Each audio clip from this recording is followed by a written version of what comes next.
Olá pessoal, aqui é Leonardo Montes trazendo mais uma reflexão e hoje o nosso tema é de onde vem a mediunidade. Muitas pessoas no contexto da Umbanda entendem que a mediunidade é uma coisa que o terreiro, o dirigente ou a entidade chefe vai desenvolver em si, como se fosse um processo de fora para dentro.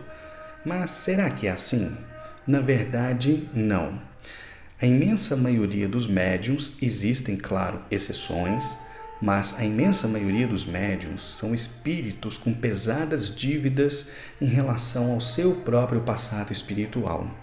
Só que, ao invés de reencarnarem e passar por um processo de dor, de sofrimento, uma expiação, como a gente chama, que é a consequência do mal praticado, a colheita do mal praticado, a espiritualidade superior vem e oferece um outro caminho, o caminho do trabalho no bem, o caminho que visa, através da caridade, do exercício do amor ao próximo, trazer àquele médium ensinamentos, experiências que vão enriquecer o seu espírito para que ele não precise ter que passar pelas duras provas ou expiações que lhe aguardariam se ele não quisesse tomar este caminho. Então esse é o primeiro ponto fundamental. A espiritualidade reúne esses espíritos e faz uma oferta de trabalho. Se quiserem, ao invés de padecer determinadas situações, eles serão chamados, cada um no seu lugar, cada um com sua mediunidade, cada um no seu contexto, a cooperar com a obra do Senhor na terra, fazendo o bem, onde antes fizeram o mal. Entendem? Então isso é ofertado aos espíritos, que têm o livre-arbítrio de aceitar ou não esse compromisso. E é por essa razão que a convivência entre médiuns é sempre difícil, porque nós não somos missionários que desceram à terra para espalhar luz e amor. Pelo contrário, nós somos espíritos carregados de defeitos que tivemos a graça de receber uma oferta de trabalho e a gente aceitou, entendem?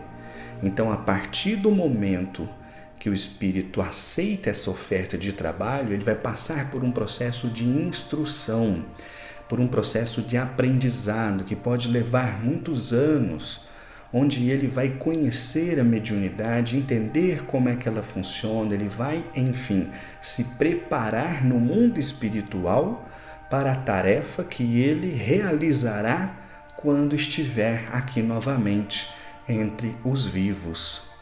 A partir desse momento, quando o espírito faz o seu aprendizado e está chegando o momento da sua encarnação, o corpo físico que ele recebe será trabalhado pelos, entre aspas, geneticistas da espiritualidade, a fim de que ele possa ter as modificações necessárias para que essa mediunidade se manifeste.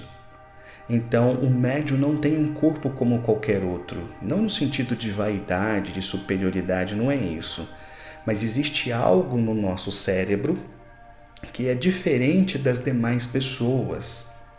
O espírito André Luiz, por exemplo, em suas obras, vai dizer que essa modificação está relacionada à glândula pineal. E vários pesquisadores aqui da Terra mesmo, interessados nesse assunto, têm feito ao longo dos anos uma série de estudos para ver o que essa glândula tem de diferente. A princípio, é ela que nos permite ter essa conexão com o astral.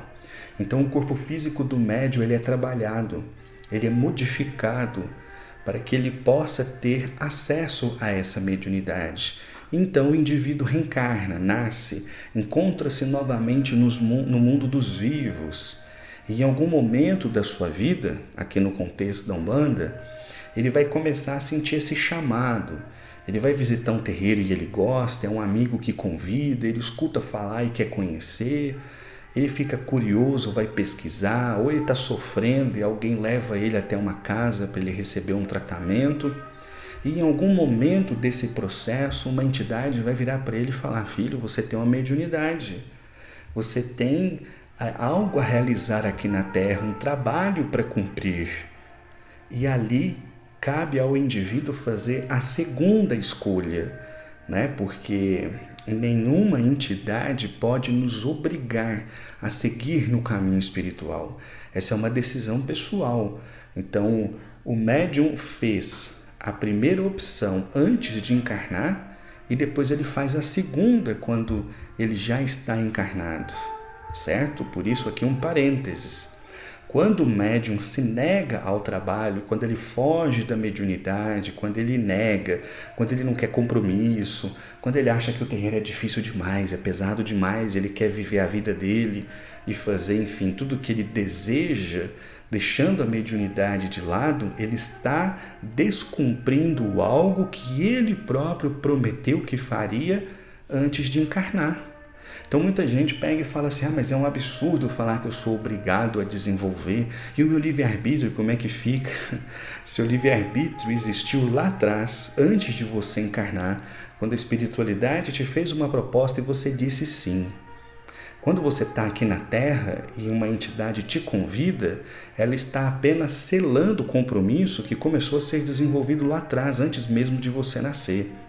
Então é muito importante que os médiuns entendam isso, né? Que é um compromisso espiritual, mas não é um compromisso apenas para bem dos outros, é para bem de si próprio, né? Quem é médium sabe a oportunidade maravilhosa que nós temos de aprender no contexto de terreiro com as entidades, o quanto isso nos enriquece, né? Mas fechando aqui o parênteses.